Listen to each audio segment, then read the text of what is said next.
Okay. Hi, everyone. Thanks a lot for joining our webinar today about GitOps meets databases.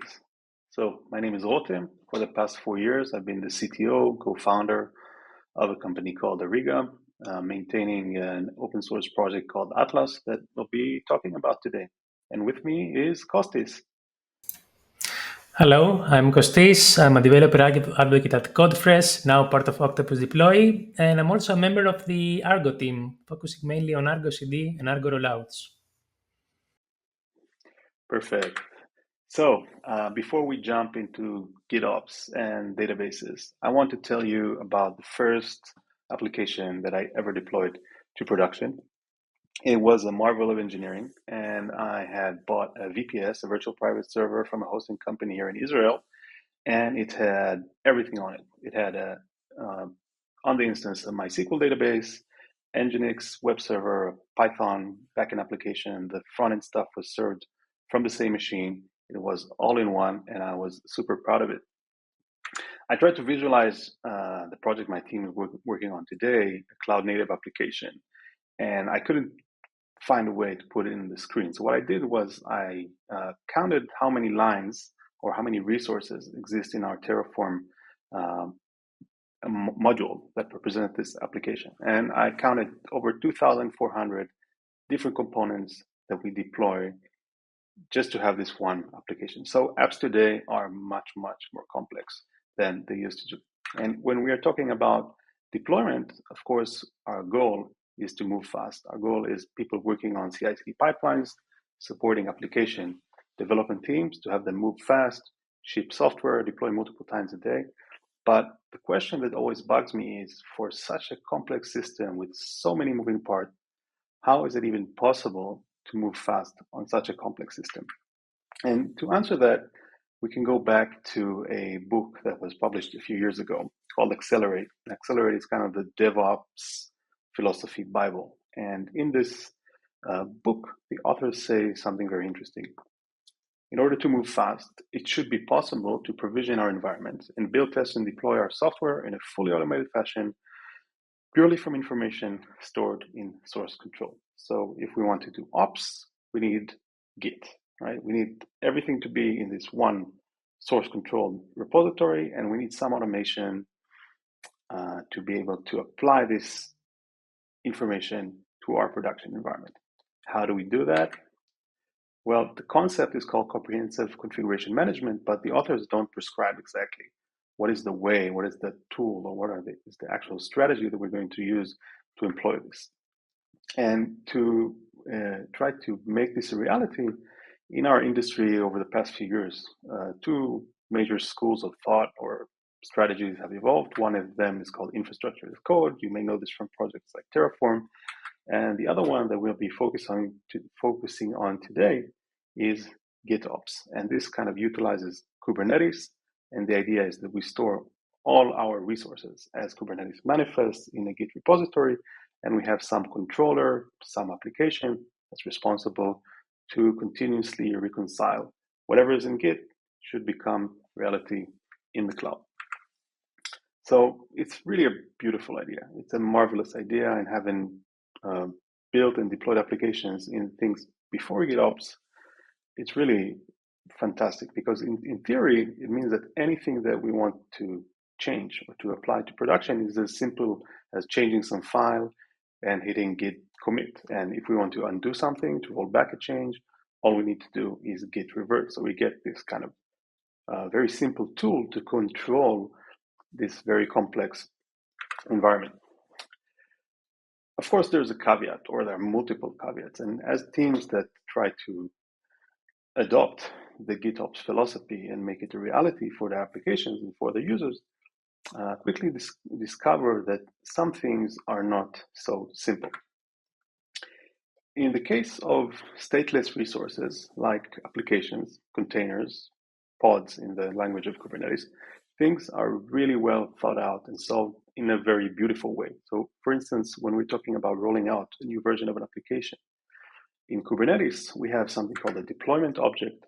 All we need to do is change some information about this deployment. For example, the Docker image tag that we want to deploy to our system Kubernetes detects this, create a new replica set, a new set of replicas of this application, start to spin out instances of our new application version, run some health checks, make sure that the server is up, nothing is crashing, and once everything is good and running, Kubernetes goes on and destroys the old version, the previous generation of the application. At the end of the process, we made some change, presumably in Git, and at the end of the process, we have the desired state has been applied to our cluster, to our system. But if this works for stateless resources, what do we do about the stateful resources, like databases? And databases pose a unique challenge, and I'll try to explain why. What would happen if we applied the same strategy to our database changes? Before we answer that, just as a refresher, what do we mean by database changes or database migrations? When our data models change, which should happen all the time as that software is never done and we need to ship new features to our users. The data model change. So for example, if we have a Python class representing a user and we want to add some attribute to track this user's birthday date. If we want to make this change to our system before deploying the new version of application, we have to update the database schema.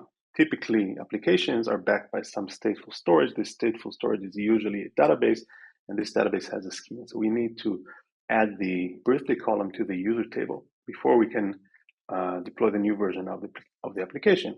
Otherwise, when we deploy the new version of the app, it will issue queries looking for this user's table, this birthday column, and these queries will fail. We have downtime, and nobody is happy. So before rolling out versions of our application, new versions, we need to make sure that the database schema is all set.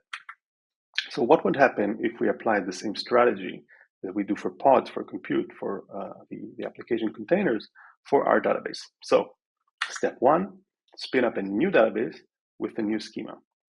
Step 2, make sure that it's healthy, run some queries, make sure that they don't fail. And step 3, kill the old database. Of course, this would get the job done, but our job security would probably not be so safe. Our managers would not be pleased that we just nuked our company's data and everything is lost. So don't try this at home. It's not really a good idea. So if a naive approach of spinning up something new, killing the old once that's healthy is not going to work, we need some specialized tools. And over the past 2 decades, we have a group of tools called migration tools. These are tools that our sole responsibility is to migrate the database schema from the previous version to the next. And being in this space for the past decade or so, and working on a schema management tool for the past 4 years, I've reviewed hundreds of these tools. And to make a long story short, the vast majority of them work in a very similar way, where you define a migration script. So if we want to add some column, we create some script that has instructions, what commands we should issue to the database to get the schema where we want it. Now, in some tools, this is SQL, sometimes it's JavaScript or Python or XML, God forbid, and we usually need to supply the up migration, how to upgrade the database, and the down migration. I'm not going to get into rollbacks and down migrations today, but this is typically how these tools work. So we have this kind of imperative set of instructions, which is very different than the way we showed that Kubernetes works and that reconciliation loops work in declarative systems. So how do we fit these scripts, basically, into our shiny GitOps declarative system? Well, if we look at the Argo CD documentation, we see that Argo suggests that in order to run database schema migrations, in order to run these migration jobs, we should use a pre-sync hook. And let me explain what that means.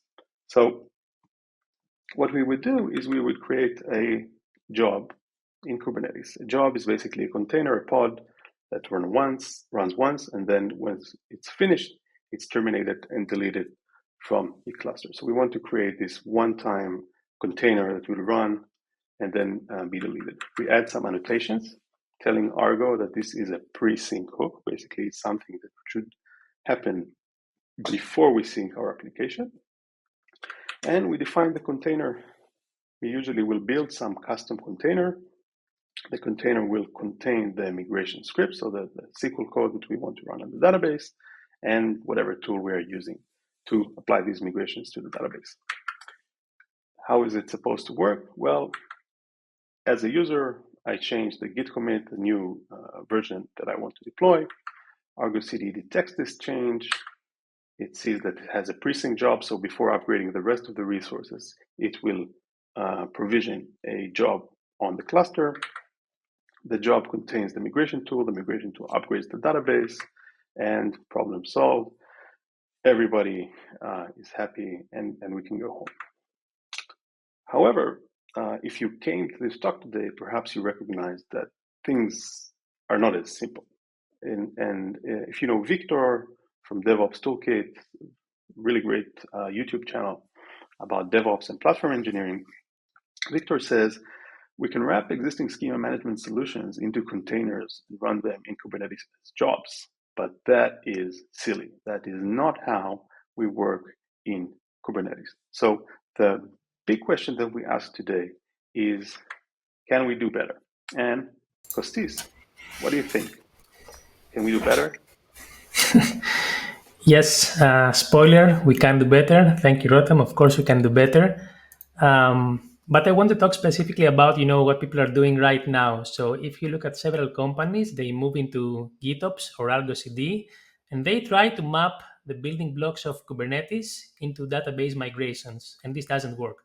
So they say, oh, I have init containers, let's do the database migration there, or I have a Kubernetes job, let's do a database there. And specifically for Argo CD, they find this documentation piece that Rotem also found, and they try to do database migrations in pre-sync hooks. And this works, but doesn't work as always. And this is why we recommend using a GitOps operator, as we will see today. And how do I know that it doesn't work? As I said, I'm part of the Argo team. So one of the things I do daily is go into the Slack channels and look at what people are asking. And they are always asking the exact same question. How do I do database migrations with Argo CD? Or I'm trying to do database migrations and I'm trying with pre-sync hooks and it doesn't work. And why it doesn't work? Because yes, the first time I do a deployment, it works just fine, but then there is another sync operation for another reason, and either I don't want to run the migration again, or the migration runs, but it's too slow, and so on and so on. The other problem you have there is that if you try to do this pattern, it's a black box, like Argo CD runs, and the pre-sync hook is a black box for you. You don't know what is happening behind the scenes. You don't know what is happening in the database. You don't even know if the migration has finished successfully or not. So this is a problem right now, and everybody is looking for a solution. I also want to go back a bit, some steps, and talk specifically about GitOps. And I want to clarify this because several times people don't even agree on what GitOps is. So if you're not familiar with this, there is a GitOps working group. You can see the webpage here. It's opengitops.dev and specifically defines what GitOps is. So most people are familiar with the first two principles, that if you're doing GitOps, you should have a declarative way of saying what needs to happen and also version your files. But most people are not familiar with the last two principles, that you should pull your changes automatically and you should do this all the time. So this is something that is satisfied by Argo CD and Flux and other GitOps tools, but it's not how most companies might work today. And I'm saying this because if we are talking specifically about application deployments, most people, know how Argo CD works behind the scenes. So we started with applications in the dark ages and we do things by clicking stuff, then writing scripts. Then we got Kubernetes and we had a nice way of using declarative files. And then finally we are in Argo CD and we have a GitOps solution. So for applications, let's say we are happy, but if you're looking at databases, people don't know yet how to work with databases and GitOps. And actually today's presentation is exactly about this, how to do GitOps with databases. And when I'm saying GitOps, I mean the proper principles of GitOps. So we are far behind in databases. And I see this all the time with companies. Like I ask them, how do you deploy right now? And they said, hey, we have Argo CD. We deploy 4 times per hour. It's great. It's the best thing ever. Okay, and then I ask them, how do you do your database migrations? Oh, we still do this manually, once per week. And this is really frustrating because the bottleneck is always the slowest link. So if you're doing database migrations once per week, then you're blocked by database migrations, even if you have the best process possible for application deployments. So instead of working, with GitOps just on applications, we also want to work with GitOps for database migrations, and this is exactly what we're going to see today and in the demo as well. Great. Thank you, Kostis. So this problem actually is not completely unique to database migration, and it reoccurs whenever we have a stateful resource.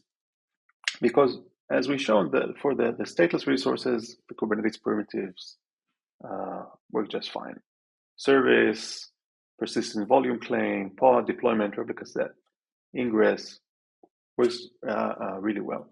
But for stateful resources, we need specialized software that understands the semantics of the target system and can automate the work for us. And for this, the Kubernetes community came up with a very cool design pattern, something that's called an operator. And an operator basically is comprised of two important parts. One of them is a custom resource definition. So a custom resource definition basically extends the Kubernetes API and gives us an API to define these resources. So like a database schema or a database instance, things that are stateful that we want to manage through Kubernetes. And the second half is a controller. A controller is a specialized piece of software that runs on the Kubernetes cluster and listens to changes in objects of this specific type. And this application encapsulates the logic that is needed in order to manage these resources in practice. So in the context of our talk today, I want to talk about the Atlas operator. It's one of the, I think, most interesting projects that I had the pleasure of working on in the recent years. And this operator is a purpose-built operator for managing schema changes from within Kubernetes. You can find the source code on GitHub and try it out today. And we'll be describing it shortly and showing a demo of how this thing works. So the operator actually wraps another project called Atlas. And Atlas is a database schema management tool that we are working on in Ariga, in my company. We open sourced it in 2021. It's become very popular in the industry. And Atlas is the engine inside the Atlas operator. And the way that it works is that it provides the operator with two key capabilities, two key components that are critical in order to have an operator to manage your database in production from within Kubernetes. The first one is a sophisticated migration planner. So Atlas actually understands migration files, it understands database schemas, it understands the target database that we are connecting to, and it can calculate diffs and plan migrations automatically. The second part is a migration analysis engine. So schema changes, migrations are notoriously risky. If you're not careful, you can accidentally drop data, you can create a breaking change to break your API, you can lock a table for a long period of time. So we also need a safety mechanism that if we trust the tool to do things in an automated way, it needs to have some guardrails and safety checks in order to make sure we don't shoot ourselves in the foot. The Atlas operator introduces two types of custom resources. The first is called an Atlas schema. An Atlas schema is about fully declarative schema management workflows, which means that we don't have migration files. We don't have these altered table statements. The only thing we provide the operator in this workflow is a connection string to the database and some representation of the desired state. So whenever we change this state, the operator detects this, automatically plans the migration, and applies it if it's safe. The second kind of workflow that we will be demonstrating today is the version migration flow, and this uses the Atlas migration custom resource. Also here we provide a connection string to the database, and we need to provide the directory of files, the migration, the classic approach that we probably know and used in the past. We can provide it as a config map, we can provide it in a remote schema registry, and in a bunch of other ways. But in this case, the migrations are pre-planned, and the operator is only responsible for applying them in a Kubernetes-native way. So some key features that you might want to know about that are interesting. First is lint policies. So we mentioned a migration analysis engine. So Atlas can look at the current state of the database, can look at the proposed migration, and can tell you, based on policy that you set, if you're going to do something risky. So safety checks to make sure that stuff doesn't break. Diff policies, sometimes you want to control the way that migrations are planned. So for example, if you're using PostgreSQL, you might want to say, I always want indexes to be created or dropped concurrently, because otherwise Postgres will lock the table. If it's a large table, it's downtime. So we want some knobs to control the way that Atlas actually plans the changes. Down migrations, many tools, as we have shown in the introduction, ask that you pre-plan the down migrations in case you roll back.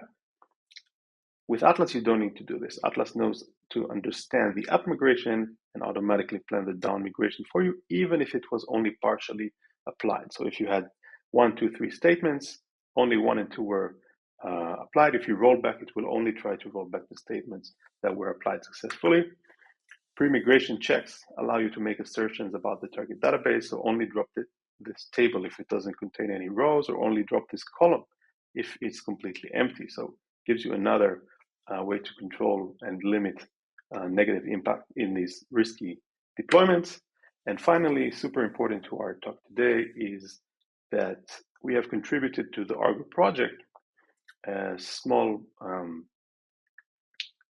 contribution that allows Argo CD to understand the semantics of Atlas. So Argo CD understands when a migration is done, and then you can use this in something called sync waves. So you can say, Argo CD, first finish the migrations, only when they have finished successfully, go on to upgrade the application. So you're not stuck in a state where the database is incompatible with the application. And I take it back to Kostis. And time for the demo, finally. Yes, so today we are going to see a demo with the Atlas operator that Rotem already talked about, and Codefresh. So just to make sure that everybody's on the same page, the 3-minute pitch about Codefresh. It's an enterprise deployment solution based on Argo CD. It's Argo CD behind the scenes. It has several features that are specific for enterprises. For example, support for Argo, a security distribution of Argo, and several things like that. But I want to talk specifically about the features, like why would you get Codefresh over Argo CD? First of all, Argo CD is a great tool. As I said, I'm part of the Argo team. Codefresh contributes to Argo. Right now, the actually the last Argo CD release, if you go to the Argo blog, was done by Codefresh engineers. So we love Argo, but we think we need to extend it with things that enterprises need. So one thing that Argo is missing is the concept of environments. Argo CD doesn't know anything about environments. It knows clusters, it knows Git repos, but it doesn't know anything about environments. So when people usually adopt Argo CD, they make this hack where they start naming the applications with a specific naming pattern. So here I have 3 applications, and if you look at them as a human, it's obvious that accounts QA, accounts prod, and account staging is the same application deployed in 3 different environments. But this is just for humans to know. If you ask Argo CD, this is 3 different and unrelated applications. So we said we don't want to do this. So in Codefresh, we have proper ways to support environments. So you can actually mark some clusters or set of clusters and say, these clusters are not random, they are my production, these clusters are staging, these clusters are QA. And then here, if you can see, I have the exact same application accounts where Codefresh knows it's the same application. It's the application called accounts, and it's deployed in 3 different environments. And then I can do fancy stuff like promoting the application from one environment to the next. So here I have an example workflow, which is not possible to do with vanilla Argo CD, where I've said I have 4 environments, my dev, my staging, my QA, and my production. Developers can only deploy into dev. That's the only thing they can do. And then they need to promote to staging and QA in parallel. And only if things succeed in staging and QA, then you can go to production. And you see in this particular example, something has gone wrong into QA, and developers cannot move the application to production. So this is something that Codefresh offers on top of Argo CD, this visualization of environments and also the workflow. And the other thing regarding visibility is again that if you ask Argo CD, it only knows container images and nothing else. It knows that this is a container image and it's deployed there, but usually developers want some extra information regarding their application. So you might ask, okay, this is deployed, but what was the result of unit tests? Or has this image passed all our security scans? Or what features does it contain? Here you can see an example where we have integration with Jira, so you can actually see which Jira features are deployed to which Argo CD environment. So if you have a project manager and they are always asking you, hey, I'm interested in Jira feature 1, 2, 3, 4, 5, where is it? Is it in staging? Is it in production? Argo CD cannot answer this, but Codefresh can answer this. So these are the extra features that we have. This presentation is not about Codefresh, it's about the operator. So let's see both of them together. So I'm going to start and I'm going to show you the initial state before I do everything. So this is Codefresh. I have a sample Kubernetes cluster, and just for the sake of speed, the Kubernetes cluster is already there. I have a database there running. So I have a Postgres database which is already deployed. In this example, just for simplicity, it's in the same cluster, but as you can imagine, it could be anywhere else. I've also installed the operator, and the magic thing for today is that I have this Atlas migration project. So this Kubernetes resource doesn't actually represent a database, it represents the connection between Atlas and my database. So my database is controlled by Atlas, and this is how I make the distinction.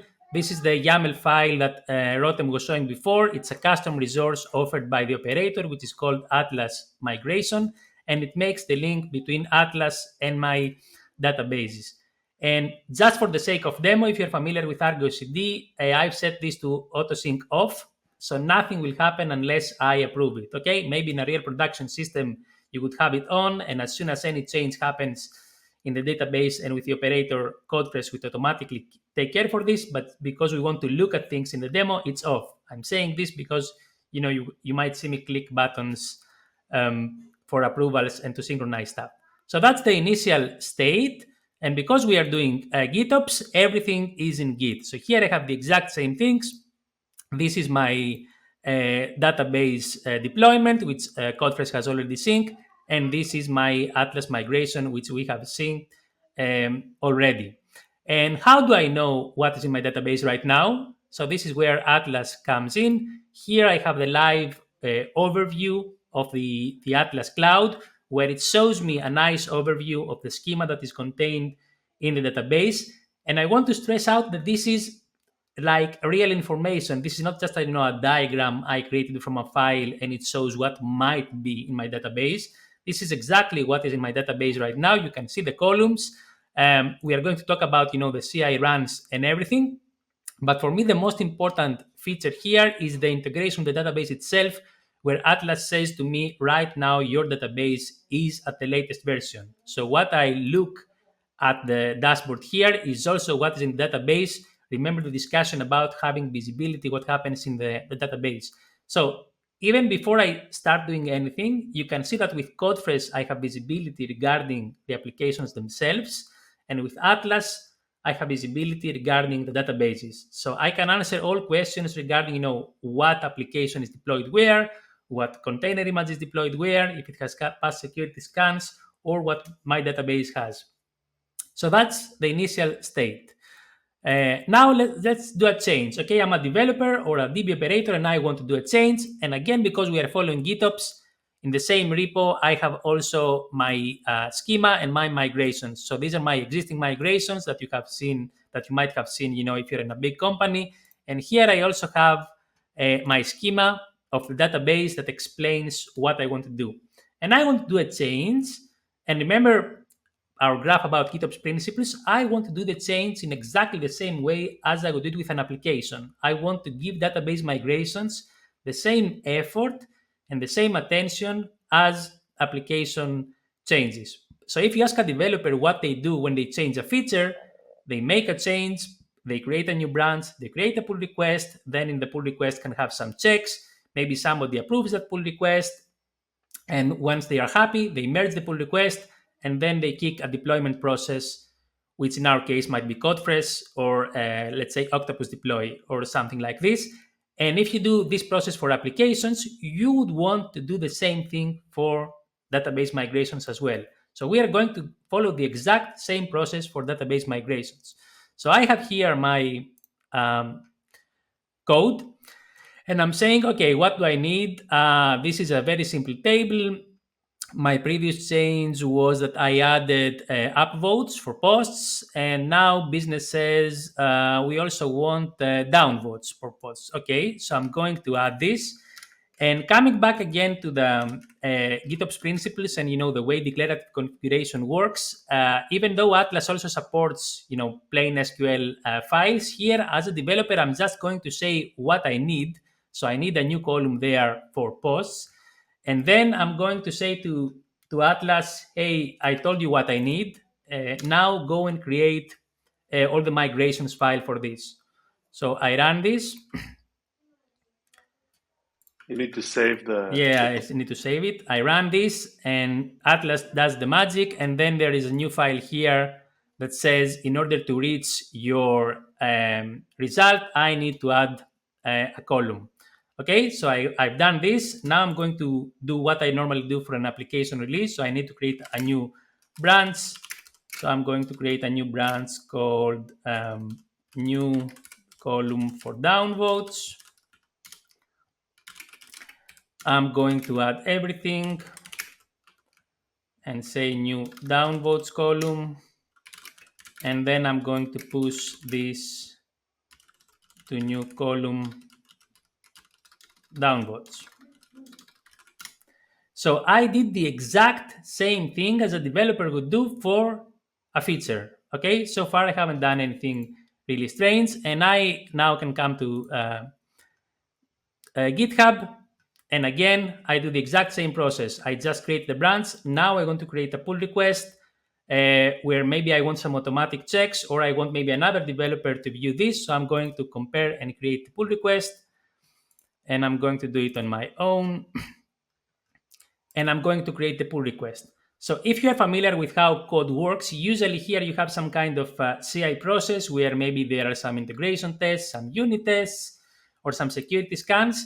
And now I'm going to do the same thing with Atlas. So I told Atlas, hey, I'm proposing this set of changes. This is what I want to do.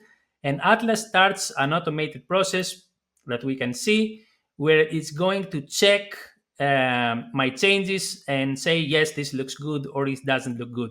So today I'm going to show you the happy path scenario where everything is fine. And after I do the pull request, there is also a comment by Atlas where it says everything looks good. But you can imagine I have failures here. Maybe I did a mistake. Maybe what I did was not safe. And Atlas would present a warning there. I can also see the run here in the CI runs, and it says to me that everything is fine. So now I can also give this pull request to another person, like a human, to validate it and say that everything is fine. Let's assume that everything is fine, and I merge the pull request, and now it's in master. Okay, so this, let's say, concludes the CI part of the process. If you were doing application development, now you would have a container image that is pushed somewhere in your registry, and then you need to deploy it. But you have seen that until now, I didn't do anything really different than application deployments. So the magic thing now happens on how we deploy this to production, to our database. So first of all, again, we can see, what Atlas is doing here. And for me, the refresh cost is. So no, I wanted to show this diff also. So I can see here all my diffs as well. So I can select the previous one, and it tells me that right now, if I scroll down, you have added a downvotes column here. So I can see not only, what is the current state of the database, but also the history of the database. And here, for me, this is the magic moment. It clearly says to me that, hey, your database is not in the latest version anymore. You're one version away from latest. Because for me, at least, in many developer teams, sometimes the first question is actually understanding what version is actually running in the database. And finding this in a big company might take, even 1 hour to understand, what schema you have and what happens in the live database. So for me, this is one of the major selling points of Atlas, that I have an actual system that tracks for me what's in database and what is in my schema. Okay, so now I want to deploy this to my database.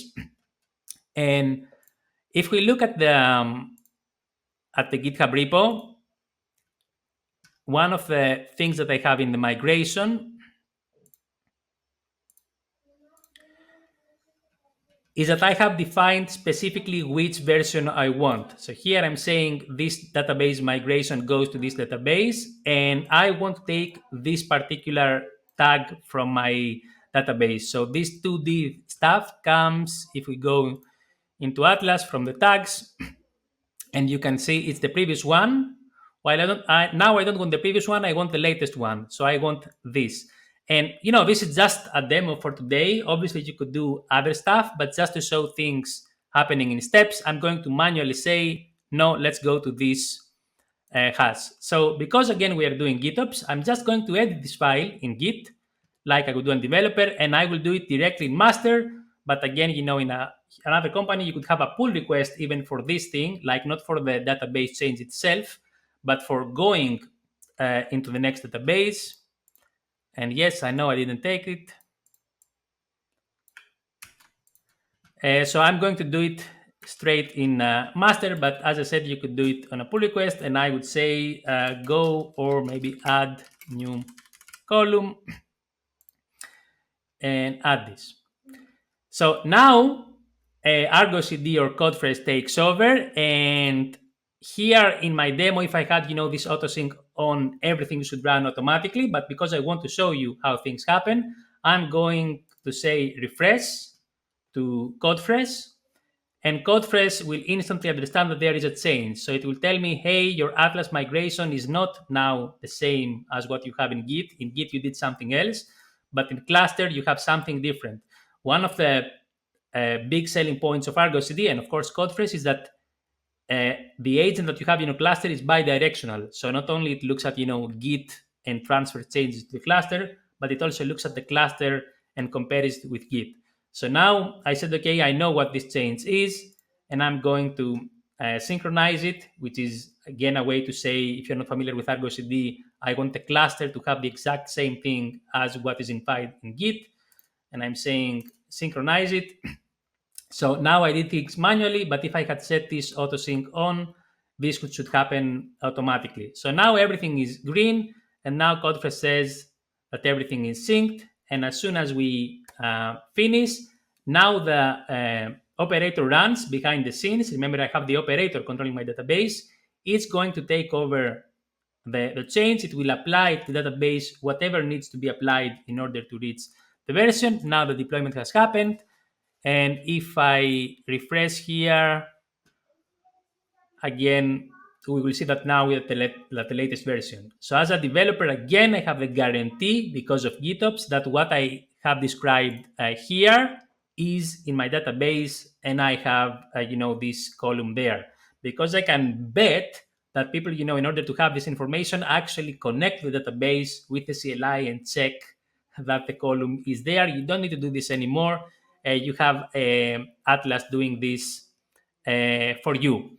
So this combination of having Codefresh for application visibility and Atlas for your database migrations not only give you a great overview on what is happening behind the scenes, but you have a uniform way of dealing with everything. So you can see I did all my changes just by committing Git files and creating pull requests in exactly the same way as I would do with a feature. So that's it for the demo. Perfect. So as we mentioned before, the common way most people doing migrations through Kubernetes actually use either init containers or presync hooks, but basically they just execute some job or some container that runs once.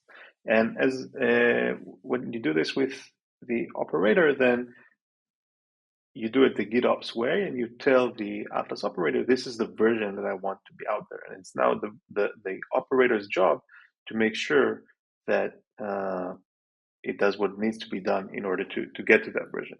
This means, by the way, that contrary to something that basically is not done with jobs, the operator can even understand the direction of the migration. So let's say we are now deploying a version that is lower than what is currently deployed in the cluster. The operator knows it needs to run a migrate down command and not a migrate up command. So when we say that the operator understands the semantics of the migration, it knows to look at the target database, what the current version is. If we're rolling back, then it has this information. Additionally, because the operator understands databases, it has access to the information schema. If we need to, for example, in declarative migration, do something to reconcile some drift that happened because of a manual change to the database, the operator is able to do that for both declarative and version flows. Migrations, super scary to most people, but if you have a tool that watches your back and does safety checks and applies policies for you, I think teams tend to move much faster. And one of the interesting things we see with teams that adopt this is that they start being much more nimble with their database. So doing tens of database schema changes in a month is not uncommon because it's not a headache. It's not something we say, oh, this is scary, let's do this very carefully once a week. It's something that we can just be much more agile with our development. And also, in some cases, we don't have this in the demo today, but you can define thresholds where Atlas stops the automation and says, okay, this is an edge case that needs the attention of a DBA, someone, and it's in our experience, it's much better to not start a deployment that's going to be problematic than try to deal with the fallout. So all of this is stuff that you get once you adopt this different mindset, where it's not we're going to run a script and hope it succeeds, but instead we have some component that understands the semantics of the change and have it automate and drive the changes. Key takeaways. For true GitOps, you need to solve both the application, the compute, and the database. If you leave migrations to be done manually, as Kosti said, the weakest chain in the link determines the strength. And in our case, this will really slow down your team and you will end up not reaping all of the benefits of the automation work that you did. If you're using Argo CD, make sure to put migrations in a separate sync wave so you don't have a situation where the database is incompatible with application. Run migration first. Deal with failures up front. Okay, don't just run a job and hope it succeeds, and if it fails, hope that the retry solves it. It will not solve it. Use something that can understand failure and help you in times of trouble. And thanks a lot for your time. As a call to action, welcome to try Atlas. You're welcome to use and look at the Atlas operator. It's open source. You can look at it and try it today. If you're interested in using Atlas or Atlas Cloud, in our website, there's a link to our Discord server. We have a community of over 1,500 database, DevOps, software engineers that are really into this stuff, and we really love to have you join us. Yes, on the Codefresh side, we have the #1 GitOps certification, and I want to stress out this is just Argo CD, not Codefresh. So it teaches you the basics of Argo CD. We have over 23,000 students. It has 3 modules: beginner, intermediate, advanced. The advanced was just released. And if you're interested in Codefresh GitOps, that is the link. If you're not interested in Kubernetes or GitOps, now Codefresh is part of Octopus Deploy, and Octopus Deploy is also a deployment solution that can deploy to things outside of Kubernetes. So if you're using virtual machines, Octopus Deploy can do this as well. And we have questions. We do. Awesome stuff. So first and foremost, thank you, Rotem and Kostas. Great presentation. Certainly learned a lot, which is awesome. If you guys have a question, feel free to post it into the comments wherever you're viewing this from. we're going to go through some of the questions here. So Tom asks, does it work with non-production databases as well? For example, a developer database or dev database associated with the branch for testing. Sure. So Atlas is first and foremost a local development tool. So it has lots of commands that you can use to prototype things really quickly. We have a whole framework for writing and running unit tests. So you can do like things like TDD for your database logic. You asked about temporary branches or environments. Very common to see teams build promotion flows with Atlas, so you can have a change, test it in some branch environment, and have the flexibility that you need for a temporary environment, and have more strict policies for your production stuff. So you have the control of which kind of policies you want for every kind of environment. Hope that answers the question. Awesome stuff. So Nicholas asks, what database engines are currently supported? And if not currently supported, are there plans to add Snowflake and or Redshift? And then Ariel said that Redshift is supported and Snowflake is on the roadmap. Yep. So in terms of engines that we support today, Postgres, MySQL, MariaDB, Microsoft SQL Server, SQLite, ClickHouse, Redshift. We're working on an Oracle integration that will hopefully be out in Q1, and Snowflake sometime next year. Srinivas asks, does it also apply to the cloud deployed instances of a database? Sure. So great question. Atlas doesn't care where your database is running, as long as it has network connectivity to the database. Very large amount of our customers use RDS or Cloud SQL on GCP. So as long as you can express the connection to the database in a URL, in a connection string, and wherever you're running Atlas has a security group rule or network access, you can use a SSH tunnel, whatever you need, then sure, Atlas can run on cloud deployed instances. Fantastic stuff. Just a reminder, folks, you can check out all the links that are available here on this slide. Also to remind you, if there's anything that you happen to miss during today's webinar, feel free to check out the recordings, which will be available on both the Codefresh and Octopus Deploy YouTube channels. This is me tap dancing, waiting for time for other people to pose questions. I don't think there are any other questions. So Rotem, Kostas, thank you very much for your presentation. Great stuff, learned a lot. Yep, don't see any more questions here, so we'll go ahead and end the stream. Thank you very much for your time and attention. Really appreciate it. And until next time. Thank you. Until next time, happy deployments, everyone. Take care.